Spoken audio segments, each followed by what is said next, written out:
ငါရဲ့ဘဝကတစ်ပင်အိုးလေးလားအခါကရှိုင်းနေလို့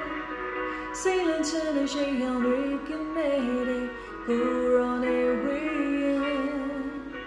မရှင်းတဲ့နိုင်ဘူးဒီပဲမဲ့အချိန်ချင်းလို့ထွက်စိတ်တွေရဲ့ငါဝိညာဉ်ဒီငြိမ်နိုင်သေးဘူးစိတ်ရထွက်တော့ကူပါငါပြောပြီးအချိန်ချင်းဆမ်းမမီဖျားရဲ့ချင်မေးပြေကကြောက်ချေပွားမှာရာရာယိုရွှင်လေ